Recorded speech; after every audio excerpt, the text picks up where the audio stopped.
Alright everyone, so in this video I'm going to show you how to use SmartReach.io, and the reason why I wanted to make this video is because I think SmartReach is probably one of the best email marketing tools out there, and it's really important to use email marketing when you're trying to reach for new clients and all that type of stuff. So the first thing that I wanted to show you is basically how it works. So it's a sequencing tool, which, in case you don't know, basically you load up a set of data, and then at certain intervals it will execute a command, and in this case the command is an email.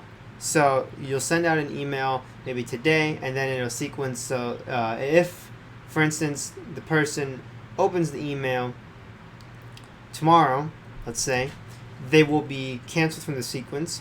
But if they don't open the email, then maybe tomorrow we send them a second follow-up email. And then maybe a week from now, or a week from when that second email was sent, so a week from tomorrow, if they still haven't opened the email, we'll send out another one. And it's the idea of consistently following up with people and automating that, so it's a lot easier than having to do it yourself. Because obviously when you're doing it yourself, you're having to keep track of a lot of things, and it can get to be a real hassle. So I'm going to show you how to use SmartReach. Now, I believe with their free version, you get about like 200 emails you can send a month, which is like pretty good if you're just starting out and you want to try out sending emails. I have the next upgraded one, so I can basically, so I have about 24. I pay $24 a month, and I think it's perfect for what I do. You know, I can send about 1,000 emails a month. You know, I've already sent about 434 emails. Now I'm going to show you exactly how this works. So the first thing you're going to want to do is you can use Google Sheets or you can use an Excel sheet. It doesn't really matter, as long as you can save it as a CSV. CSV just stands for comma separated value. So if you do something like test 1, test 2, this is kind of the idea of what a comma separated value sheet is, and it would just go down in order like that. So it would count the spacing and everything like that. Anyway, I use Excel, or I use Google Sheets since it's free. It's really easy to use. So we're going to do something like company name. We're going to do something like name. Maybe that we have the prospect's name, email, website, target keyword, rank, C1, C2, C3. I'm not going to show like how to actually get clients or anything. I'm just going to literally show you how to use SmartReach. So the company name, let's say it's going to be JC Surge. That's my company. The contact name is Josh. My email, info@jcsurge.com. jcsurge.com. Target keyword, Manhattan SEO. Rank, let's say I'm rank 5. Competitor 1 is c1.com, c2.com, c3.com. So what we would do is we would download this as a CSV, and let's say we had like 1,000 of these.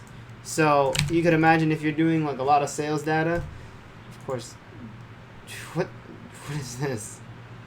Okay, so apparently this is the site that owns c1.com and whatever. Anyway, you can imagine you have a lot of sales data. So you know, if you have like 100 leads or something like that, this is really useful. I'm just going to use one lead as an example myself.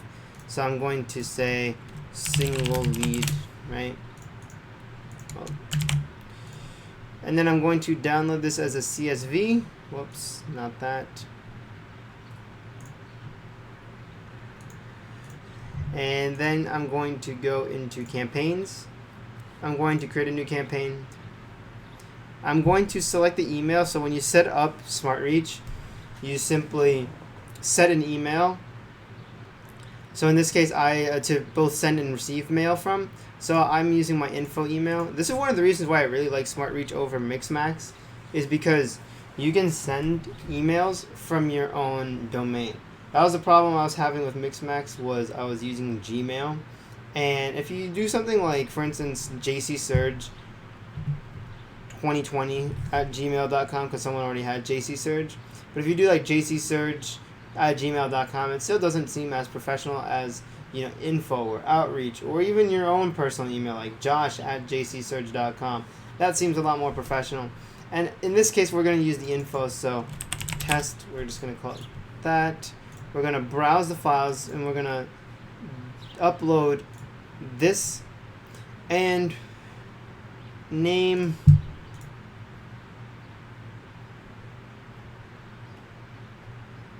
first name, let's say.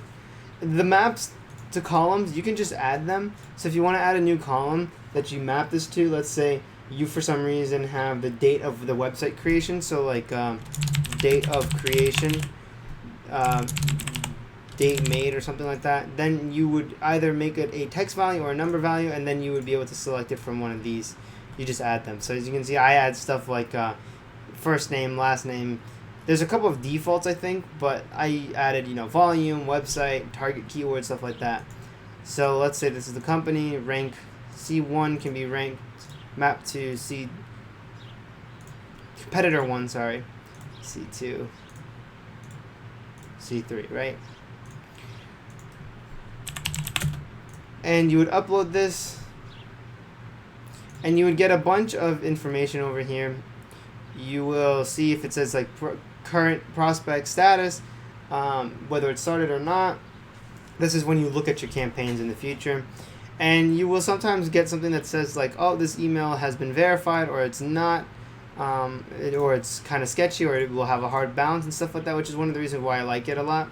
You can also insert merge tags, and you can also save templates. So you can see I have some templates over here that I use just because I found that my templates kind of work pretty well.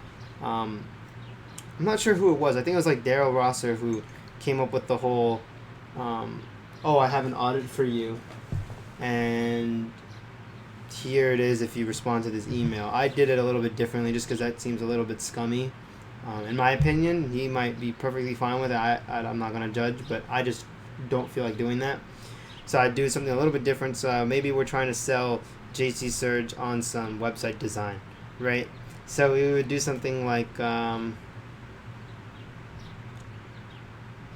I would do something kind of like funky. So I would do something like first name, let's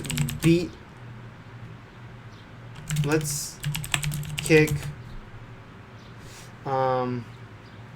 maybe if we had the competitor 1 name, C1 ass or something like that, and be like, hey, blah blah blah. In this case, we could insert the first name. I came across,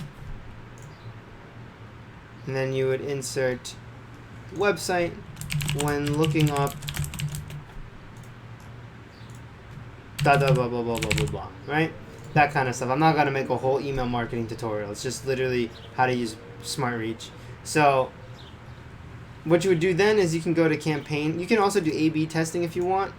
I've never done this just because I haven't felt the need to, because I think all it does is it just allows you to send the same